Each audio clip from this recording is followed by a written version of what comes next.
Should we start with probably the biggest talking point in England football ahead of the Euros? Right backs. Yeah. You could make a 26-man England squad on right backs alone, in my humble opinion. There are many different names being thrown around. Give me your most obvious choice for right back to take this summer. It's bizarre because I think the one I think is the best right back currently, I've not chosen my two, which I think may blow your mind, but I've gone with Kyle Walker due to things like experience. I think he's good going forward and defensively. He's got physicality as well. Mm-hmm. And I think Trent Alexander-Arnold has to be in the squad. I think he is the wild card. If we need a goal, we need something out of nothing, playing him even in midfield, playing him as a wing back. So I think those are my two, just because in the basis of a tournament, I think they offer different things that you need. I think you need Kyle Walker for the experience, because England have a young squad. You can't just say, all right, Mason Mount, Phil Foden, we need to start all these guys. I think you need some sort of experience. I think Kyle Walker, add that versatility. If you do play a three and Kyle Walker can start in that back three, I just think you'd be silly not to go with him. And then Trent, just because he's a specialised player, yes, but I think we'll need that speciality and that trait of his at times. Mm-hmm.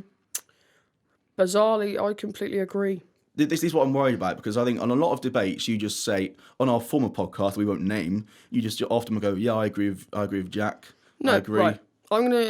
I think what annoys me about people talking about Trent Alexander-Arnold, right? We are just as qualified as any other randomer talk about England, right? However, Trent Alexander-Arnold... No. Blossoming footballing careers, James. Trent Alexander-Arnold is the best right back in England. Has been for the last 3-4 years, potentially in Europe, potentially in the world. I don't know why you wouldn't take him. People not, Southgate not picking him. People saying, oh yeah, but he's defensively, he's this, he's that. He is the best right back in the world. It doesn't matter what weaknesses he has, you take him. He had slightly, poorer first half of this season. But has he or has he not turned it around? He has. Mm-hmm. I think specifically since Southgate, dropped him, I think maybe it, got into his head a little bit. But it baffles me why people are trying to make tactical and, astute observations about Trent Alexander-Arnold. No, forget about it. He's the best right back this country has to offer. So you take him. Whether you play him or not is another thing. But I think you'd be utterly stupid not to take him. Do you not think?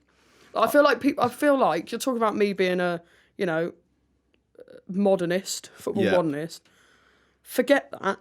Forget all the clever, but we might need a player to defend, we might need a player to attack. Forget that. He's the best right back. So you take him.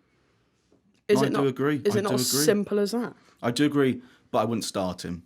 I think that's where certain games the maybe is, isn't it? Certain games we're playing, teams like Scotland, teams like San Marino. With then respect. Trent's ideal, but no, because they don't need respect. They are who they are. I think teams, if you have someone like Kyle Walker against the top teams, I think Gary Neville puts it. You're playing against Eden Hazard, Kylian Mbappe, Leroy Sané. You don't want Trent there. You saw what Marco Asensio did to him. What's Mbappe going to do to him running in behind? Yeah. I know there's the argument that he's won a Champions League, Premier League, which is valid, but I just feel like England, and it was so obviously exploited against Real Madrid, that in those big games you do start Kyle Walker. Okay, so hear me out here. I would also take Kyle Walker. He'd be my second right back choice. But you talk about their sort of big games and stuff. I think Trent has had definitely some big performances. I remember his home performance to Barcelona in that quarter-final. But that's when they're on the front foot, sorry. But hear me out.